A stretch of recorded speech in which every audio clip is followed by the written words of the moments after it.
வந்த வேத வார்த்தைகள், ஆண்டோட வார்த்தை மத்தேயு 9:10-12 வாசிக்கிறேன். பின்பு அவர் வீட்டிலே போஜன பந்தி இருக்கையில் அநேக ஆயாக்காரரும் பாவிகள் வந்து இயேசுவோட அவர் சீசர் கூட பந்தி இருந்தார்கள்.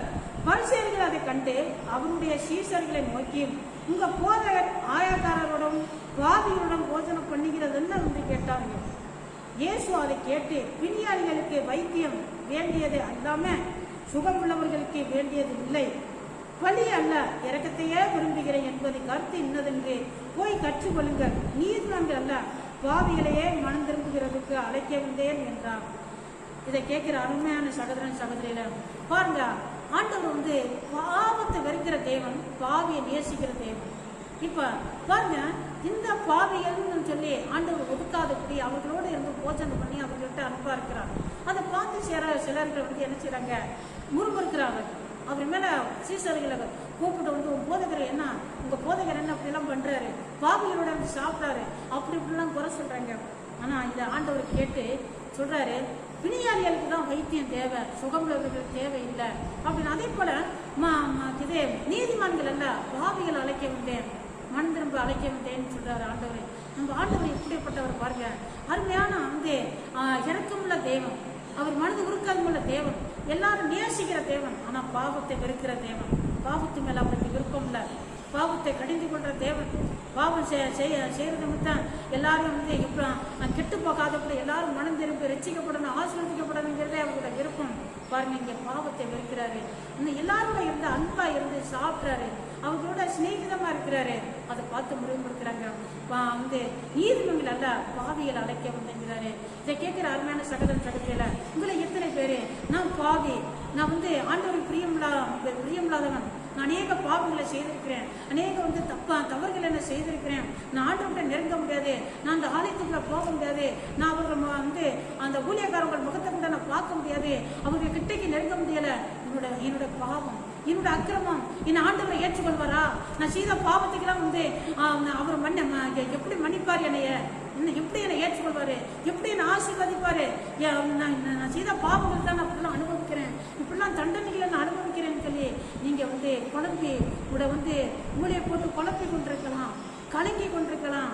அருமையான சகோதரன் சகோதரியில உங்களை ஆண்டவர் நேசிக்கிறார். நீங்க என்னதான் பாவம் செய்திருந்தாலும் ஆண்டவர் மன்னிக்கிற தேவன், உங்களை நேசிக்கிற தேவன். நீங்க அவர்கிட்ட வந்துட்டு அவங்களோட பாவங்களை ஆண்டவர் மன்னிப்பாரு, உங்களை தூக்கி எடுப்பாரு, உங்களை ஆசீர்வதிப்பாரு. பாவிகளை தான் அழைக்க வந்துங்கிறாரு, நீதிமான்கள் அல்லங்கிறாரு. அருமையான தேவன் பிள்ளைகளை நீங்க பாவம் செய்திருந்தா நீங்க இதோட முடிஞ்சு போச்சு, கதை முடிஞ்சு போச்சுன்னு நினைக்காதீங்க.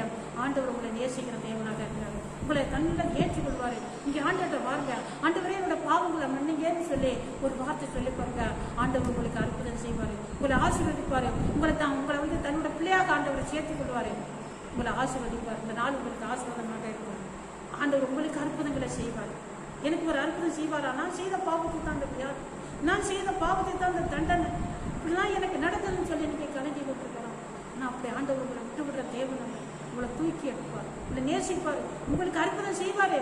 பிணியாளிகளுக்கு தான் தேவன் ஆண்டவர் சொல்லியிருக்காரு, பிணியாளிகளை குணமாக்க வந்தீங்கிறார் ஆண்டவர், உங்களுக்கு அற்புதங்களை செய்வார். பயப்படாது, கலங்காது, ஆண்டவர் உங்களோடு உங்களுக்கு மனதிற்கு அழைக்க வந்த தேவன் உங்களை ஆசீர்வதிப்பார். இந்த நாள் உங்களுக்கு ஆசீர்வாதமாக இருக்கார். ஆண்டவர் உங்களை விடுதலாக்க, உங்களை மன்னிக்க இந்த நாள் எனக்கு உங்களுக்காக நான் செலுத்துகிறேன். பரிசுத்தமான பிதாவே, உங்கள் தோதல் நன்றி தகப்பேன். ஆண்டவரே உங்கள் தோதரப்பா, அந்த வேத வசனத்தை கேட்ட உங்க பிள்ளைகளை ஒவ்வொருத்தரையும் நீர் ஆசீர்வதிப்பா. ஆண்டவரே பாவத்தை விடுத்து பாவியை நேசிக்கிற தேவனப்பா. ஆண்டவரே உங்கள் தோத்திரம், பாவிகளோட ஆண்டவரை நேசித்தேன், அவர்களோட அன்பா இருந்து அவர்களோட போஜனம் பண்ணி ஆண்டவரே அவர்களை ஆசீர்வதித்த தேவனப்பா. ஆண்டவரே உங்கள் தோத்திரப்பா. ஆண்டவரே அப்பா, நீதிமன்றம் அல்ல பாவிகளை அழைக்க வந்தேன், மன திரும்ப அழைக்க வந்தேன்னு சொன்னேன் தேவாதி தேவனப்பா. ஆண்டவரே உங்கள் பிள்ளைகளை யாரெல்லாம் ஆண்டவர் நான் பாவம் செய்து விட்டேன், என் ஆண்டவர் மன்னிக்க மாட்டாரு, என் ஆண்டவர்கிட்ட நெருக்க முடியாது, நாளைக்கு போக முடியாது, அப்படி இவ்வளவுதான் என் வாழ்க்கைன்னு சொல்லி ஆண்டவரே யாரெல்லாம் அப்பா ஏங்கி கொண்டிருக்கிறார்கள் அப்பா, அவர்களால் தூக்கி எடுங்கப்பா. ஒவ்வொருத்தரையும் தேவாதி தேவன் ஆசீர்வதிங்கப்பா. ஆண்டவரே உங்கள் தோத்திரம் ஏசாப்பா.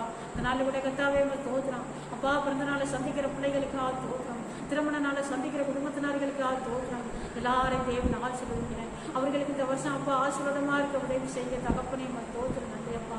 அப்பா வியாதி படிக்கல இருக்கிற ஒவ்வொருத்தருக்கும் விடுதலை கொடுங்கப்பா, சுகத்தை கொடுங்கப்பா. ஆண்டவரே என்னோட பாவத்தினால வந்த வியாதின்னு சொல்லி யாரெல்லாம் நினைச்சு கொண்டிருக்கிறார்களோ அப்படி அல்ல, நம்மளை நேசிக்கிறேன்னு சொல்லி ஆண்டவரே அவர்களோட பேச அவர்களை தூக்கி விடுங்க ஆண்டவரே தகப்பனே தோற்றம் நன்றி அப்பா. ஏசாப்பா தோத்திர விவசாயிகளுக்காக செலுத்துகிறோம். விவசாயத்தை தேவன் ஆசீர்வதிங்க. பாதிப்புகள் வராதபடி ஆண்டவர் அப்பா அவர்கள் போட்ட விவசாயத்துக்கு ஏற்ற ஆண்டவர் அப்பா பலனை பார்க்கறதுக்கு உதவி செய்யுங்க. பாதிப்புகளை வரக்கூடாதுங்க ஆண்டவரே தகப்பனே தோத்திரப்பா. ஏசாப்பா மீனவர்களுக்காக செலுத்துறீங்க. கடலில் போனவர்கள் சுகபத்திரமா திரும்பி வர உதவி செஞ்ச தகப்பனே தோத்திர நன்றியப்பா. ஏசாப்பா தோத்திரம் படிக்கிற பிள்ளைங்களுக்காக செலுத்துக்கிறீங்க. ஆண்டவரை படிப்பை ஆசீர்வதிங்க தகப்பனே தோத்துறீங்க. எனக்கு படிப்பே வரலன்னு சொல்லி இருக்கிற ஒவ்வொருத்தருக்கு ஞானத்தை கொடுங்க. ஏசாப்பா யார் யார் எந்தெந்த விதத்தில் ஆண்டவரை விழுந்து போய் ஆண்டவரை எழுப்ப முடியாது அப்படின்னா இனி அவ்வளவுதான் நினைக்கிறேன். ஒவ்வொருத்தருக்கு அற்புதம் செய்யுங்க. ஏசு கிறிஸ்து நாமத்தில் ஜெபிக்கிறோம் பரிசுத்தம் நல்ல பிதாவே.